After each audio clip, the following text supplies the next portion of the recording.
Olá, eu sou o Jonathan Carter. E eu sou a Gabriela Oliva. E este é mais um Poder DataCast, o podcast do Poder 360, voltado exclusivamente ao debate de pesquisas eleitorais e de opinião pública.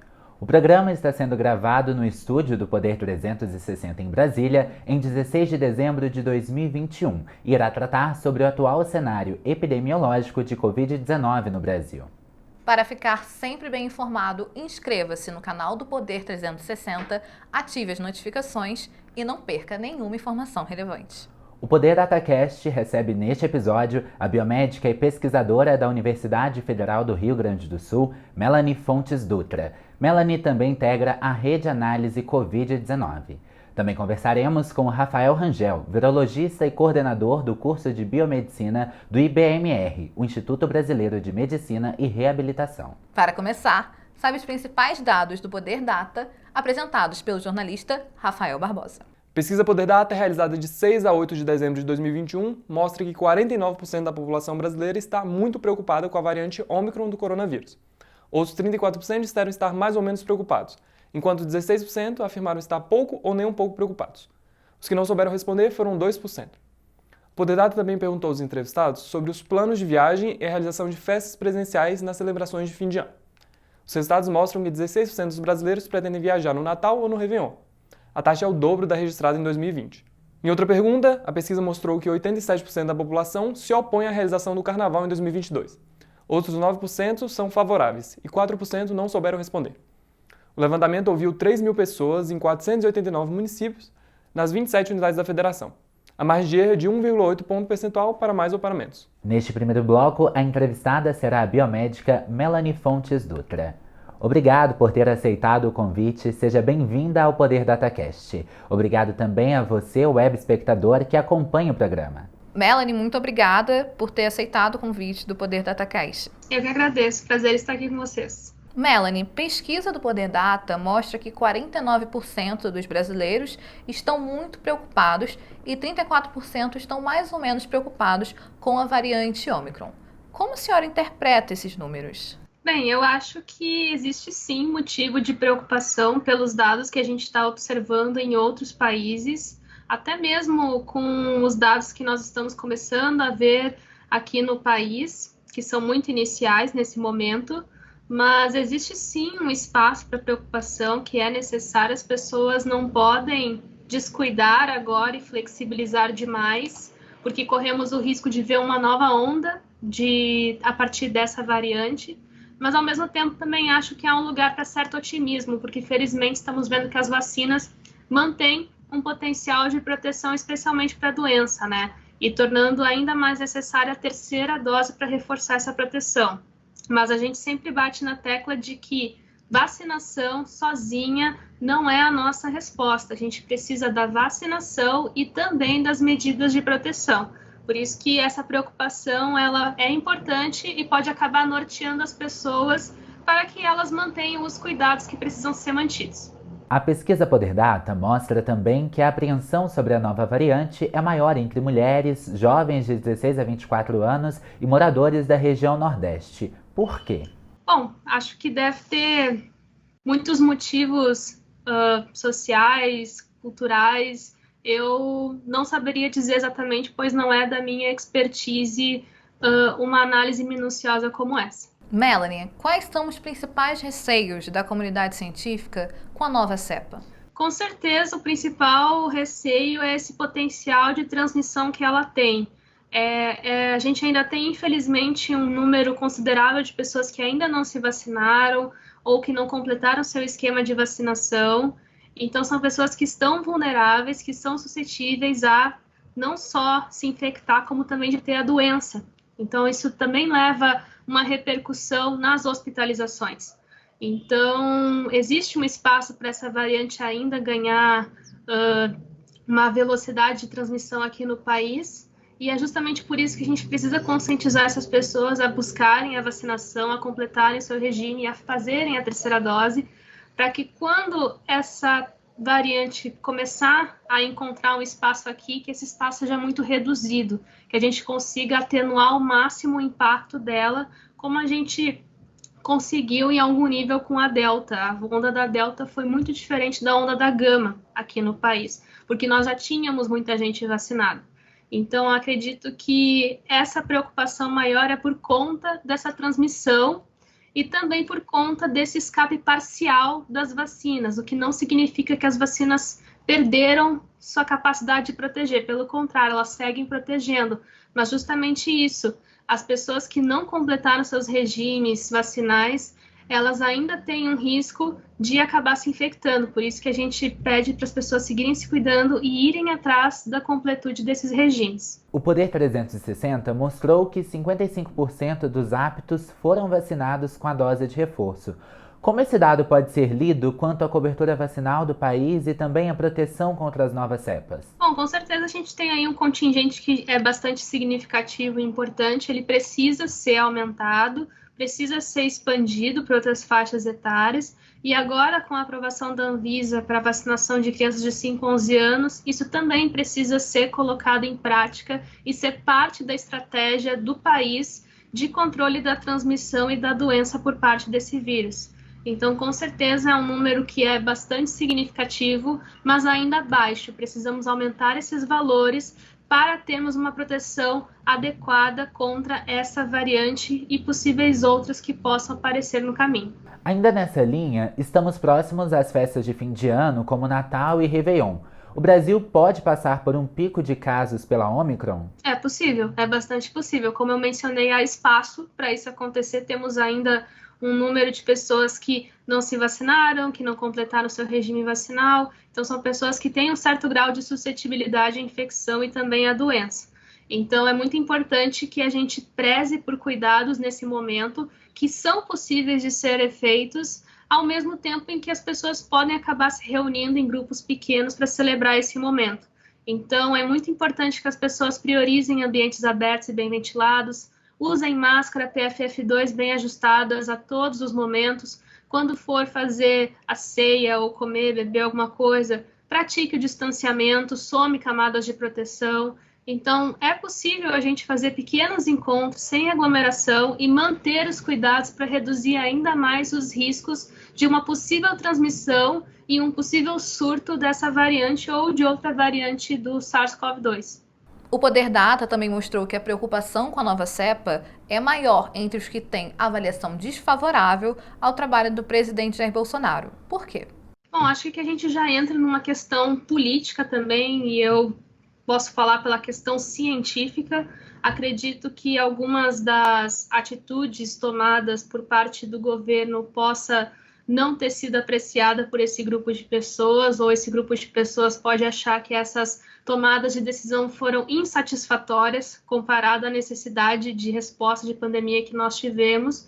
Então, imagino que isso possa, de alguma forma, pautar esse descontentamento, e também existem vários outros motivos, outras razões não científicas que também podem acabar trazendo um entendimento desse dado, mas eu só posso falar pelas científicas. Então, acredito que realmente teve momentos em que faltou uma resposta adequada, na verdade, faltou uma resposta, né, para esse enfrentamento da pandemia.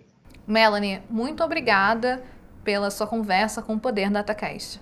Eu que agradeço e fico à disposição. Nesse segundo bloco, o entrevistado será o virologista Rafael Rangel. Obrigado por ter aceitado o convite e seja bem-vindo ao Poder Datacast. Seja bem-vindo, Rafael. É um prazer estar aqui com vocês e vamos contribuir aqui com muita ciência para elucidar as questões da Covid-19. Rafael, pesquisa Poder Data mostra que 16% dos brasileiros pretendem viajar no fim do ano e 24% vão a festas presenciais. Como o senhor interpreta esses dados? Bom, a gente tem que ter muito cuidado, né, quando a gente fala sobre festas e aglomerações. A gente precisa primeiro entender se esse local que essas pessoas vão frequentar é um local na qual terá algum controle de medida sanitária. Será que vai ser cobrado passaporte sanitário ou não vai ser cobrado passaporte sanitário? Quando a gente fala de festa de Réveillon, acho que é impossível não pensar no estado do Rio de Janeiro e o Réveillon de Copacabana, que é um dos maiores do mundo aí, se não talvez o maior do Brasil especificamente, onde já foi anunciado que terá ali a festa de Réveillon, com alguns palcos e tudo mais, a queima de fogos ela vai acontecer, é uma coisa que nos preocupa, porque no Brasil não há, de fato, a necessidade de apresentar o cartão de vacinação, o comprovante de vacinação. Será que o Brasil ele não será o novo paraíso daqueles não vacinados? Isso para a gente é muito grave. Porque a gente sabe que quanto mais as pessoas circulam, mais o vírus circula. Quanto mais o vírus circula, mais mutações podem acontecer e, consequentemente, mais variantes elas vão também aparecer também. E nesse momento que a gente vive um boom da Omicron especificamente lá no Reino Unido, em Londres, uma informação importante, ela já é dominante. Então, trazer isso aqui para o Brasil, ela infecta, por exemplo, muito mais do que a Delta, que é a predominante hoje aqui no Brasil. Então, é problemático isso, a gente precisa realmente tomar todos os cuidados, as pessoas deveriam rever isso. E se forem festejar, todas com a vacinação em dia, inclusive com a terceira dose, se for possível. Rafael, nesse momento em que há um aumento da transmissão da variante Omicron, quais são os riscos associados a esses eventos? Bom, os riscos principais é a questão do escape imunológico que a variante Omicron ela aparece, ela nos mostra que ela tem. Assim que ela surgiu, muitas pessoas ficaram espantadas com o número de mutações. Nossa, mais de 50 mutações, que coisa problemática. É bom deixar claro que o número de mutação não quer dizer que no caso aquela variante será mais letal, que ela vai matar mais pessoas ou coisa do tipo. O número de mutações não se traduz a isso, né? Mas a gente percebe que as mutações que ela possui, ela dá poder para que essa variante tenha um escape imunológico das vacinas, ou seja, mesmo a pessoa vacinada, ela pode se infectar e desenvolver o caso grave, que é o que a vacina normalmente ela protege, da gente não desenvolver a forma grave da doença. Então isso pode acontecer, por mais que os números mostrem que a maioria das pessoas que tiveram infecção pela Ômicron não foram a óbito, é uma coisa que ainda está meio nebuloso na questão científica. Então, todo cuidado, ele é necessário. Então, se a gente já vê, por exemplo, a Ômicron já sendo uma variante de maior circulação na Europa, e isso pode chegar aqui no Brasil, por que não a gente não se prevenir para que isso não chegue aqui? Que a gente sabe, de fato, que a resposta na pandemia especificamente tem que ser muito rápida. Nós devemos deixar de ser reativos e devemos ser proativos. Ainda falando em festas, o levantamento também mostra que 87% dos brasileiros são contrários à realização do carnaval em suas cidades. 9% são favoráveis. Como você analisa o declínio à festividade? A gente precisa realmente analisar. Quando eu vou fazer um carnaval, no ambiente agora pós-pandêmico ou pandêmico ainda, digamos assim, se as pessoas se infectarem, elas terão capacidade, o Serviço Público de Saúde terá capacidade de atender essas pessoas? Esse é um ponto principal. Quando você vai fazer um Réveillon, você vai fazer um carnaval, muitas pessoas morreram por quê? Porque não tinha respirador, porque não tinha atendimento. A gente vive hoje, por exemplo, uma epidemia de influenza em diversos estados do Brasil. As pessoas passando horas nas filas, ainda se quer fazer carnaval, ainda se quer fazer Réveillon, se as pessoas não têm o mínimo de atendimento. Se as pessoas necessitarem de um atendimento mais especializado, de um CTI, por exemplo, de uma intubação, elas vão ter esse tipo de acesso rapidamente? Eu acho que é isso que nós devemos cobrar das autoridades especificamente. Não há nenhum problema você festejar, mas com todo cuidado, com, de fato, o Serviço Público de Saúde preparado, porque a gente percebe que quando a gente teve a maior onda de Covid, dos casos de Covid, todo mundo comprou respirador, contratou pessoas, fez isso, fez aquilo, hospital de campanha, está tudo sendo desmontado, a gente não sabe para onde está indo, como está sendo utilizado esse tipo de coisa. E se voltar, como é que isso se dará? Como esses serviços serão prestados para a população. Eu acho que isso deve ser avaliado pelas autoridades especificamente, e nós, como cidadãos, a gente precisa, de fato, cobrar essas coisas das nossas autoridades. Deixar muito claro aqui que o Carnaval é, de fato, a maior festa, a gente sabe disso, quanto que movimenta de economia, mas a gente sabe o que a gente viveu. Foram mais de 600 mil vidas perdidas. A gente não pode simplesmente ignorar isso e tocar a vida como se nada tivesse acontecido. Rafael, os dados mostram ainda que tanto os que avaliam Bolsonaro como ótimo ou bom, quanto aqueles que o consideram ruim ou péssimo, são contrários à realização do carnaval. Como você interpreta essa união do eleitorado? Bom, acho que as pessoas elas se sensibilizaram com relação à morte, né? A gente falou muito sobre isso. E muitas pessoas, e aí sendo a favor do presidente Bolsonaro ou sendo contra ao presidente Bolsonaro, eu acho que o vírus ele não escolheu, né? Ou você vota no X ou você vota no Y. Acho que todo mundo perdeu um ente querido de alguma maneira para essa doença especificamente. Então, talvez pela dor, essa população ela se uniu por alguma coisa e está pensando melhor pela realização do carnaval. Então, na minha opinião, só pode ser só essa visão que eu tenho. Pela dor, essas pessoas se uniram e viram, ó, realmente o carnaval não é a melhor opção pra gente, porque a gente já perdeu alguém já querido, a gente não quer mais perder mais pessoas por conta disso. Rafael, o carnaval é uma época em que tradicionalmente o Brasil recebe vários turistas de outros países. Quais medidas podem ser tomadas pela administração pública para conter a circulação do vírus e impedir um novo colapso do sistema de saúde? A primeira coisa já deveria ter sido feita: barreiras sanitárias nos aeroportos, triagem daquelas pessoas que vêm da onde tem circulação de Ômicron. Por exemplo, quem vem de Londres hoje, tem um desembarque específico em aeroportos internacionais? Não tem. Essas pessoas têm uma triagem clínica? Elas não têm. Elas têm acompanhamento? Elas não têm. Aí só quando tiver lá vários casos de Ômicron no Brasil, vamos implementar, é isso que eu falei, é de ser proativo, não ser reativo. Vamos esperar acontecer? E, historicamente, o brasileiro tem esse problema de ser sempre reativo.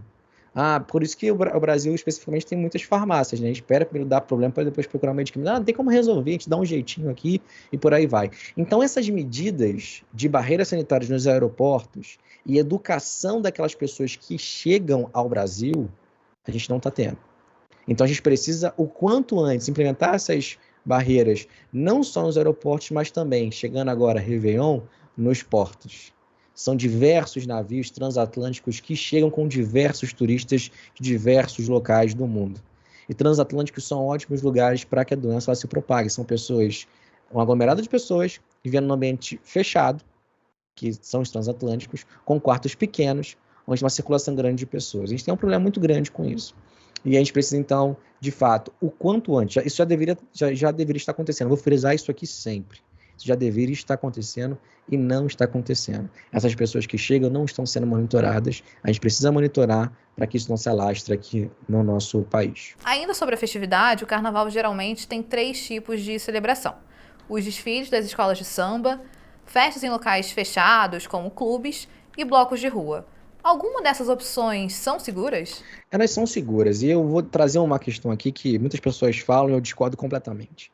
Muito se falou assim, vamos fazer um evento testes. Eventos testes. O evento teste, ele tem que ter um evento, ele tem que ter um início, meio e um fim.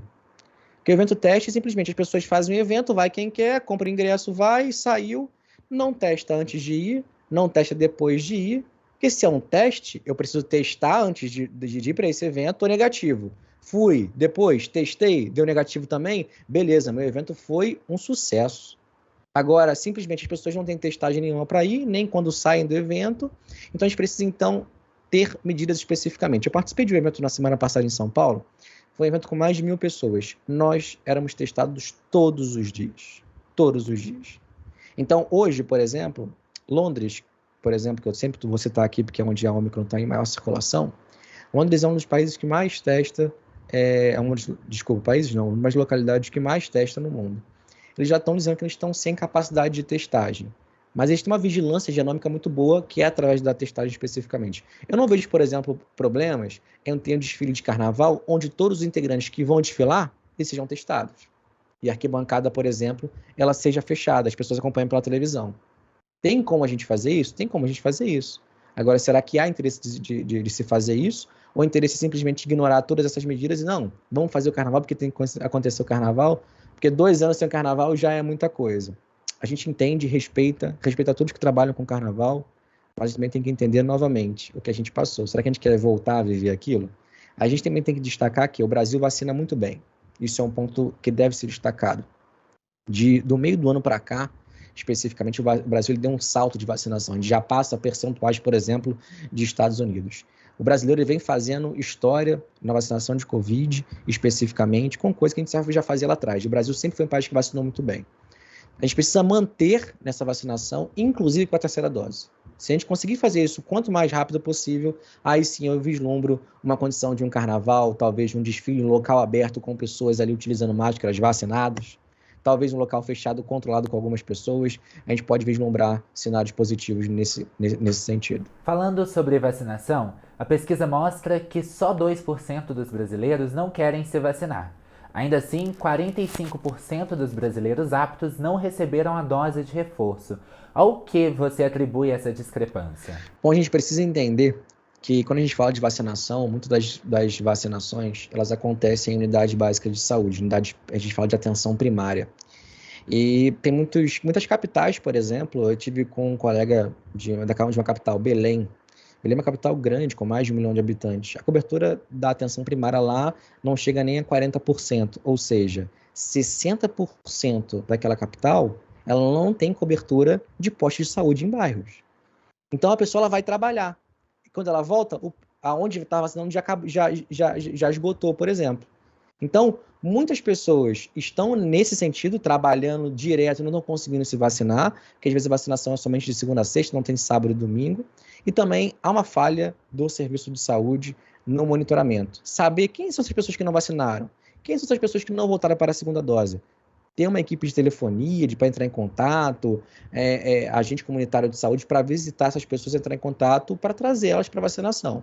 Muitas não retornaram para a segunda dose, muitas pessoas ainda não se vacinaram, mesmo sendo público-alvo e não sendo o contrário, mas muito por conta de falta de tempo também. Então, pensar nisso, de como a gente consegue democratizar o acesso à vacinação, isso é um assunto bem importante, e que a gente vai esbarrar em algumas questões que já são históricas, que é como, por exemplo, a baixa cobertura da atenção primária do SUS no Brasil. Rafael, para encerrar, gostaria de saber como o nosso web espectador pode se proteger nas festividades de fim de ano. Sempre deixar seu calendário vacinal atualizado, isso é importante, não só para a Covid, mas para a influenza também, e outras doenças. Se você tem crianças pequenas, não esqueça também de se vacinar contra o sarampo. Eu também tenho uma preocupação muito grande com essa doença. A gente teve morte de sarampo depois de 20 anos aqui no Brasil. É uma doença tão letal e que se transmite tão rápido quanto a Covid-19. Sempre lembrar que se as pessoas estão vacinadas, são no seu convívio de vida, tudo bem, fique com todos ali. Se possível, utilize a sua máscara, nunca deixar de sair de casa com máscara. Agora, aquelas pessoas que vão realmente a festividades com grandes aglomerações, se é para deixar uma dica aqui, é que você repense isso. Repense, coloque a sua saúde em primeiro lugar. E há uma preocupação da comunidade científica com essas aglomerações, porque assim como eu abri esse bloco aqui com vocês nesse episódio, quanto mais o vírus circula, quanto mais as pessoas circulam, mais o vírus circula. Quanto mais o vírus circula, mais mutações podem acontecer. A gente não quer, por exemplo, que uma pessoa que tenha tomado só a primeira dose de uma vacina específica, ela se infecte e ela gere uma super variante que vai ter resistência à vacina. Isso pode acontecer. A gente não pode ignorar esse tipo de coisa, então a gente precisa repensar e ter ciência que a vida ela é mais importante do que tudo, do que uma festa especificamente. Rafael, muito obrigado pela sua presença. Eu que agradeço e até a próxima. Obrigado à biomédica Melanie Fontes Dutra e ao virologista Rafael Rangel pela presença. E muito obrigada a você que nos escutou e nos acompanhou até aqui. O nosso conteúdo não acaba aqui. Não se esqueça de se inscrever no canal do Poder 360 e de acompanhar o conteúdo do Poder Data de 15 em 15 dias no site do Jornal Digital. Até mais!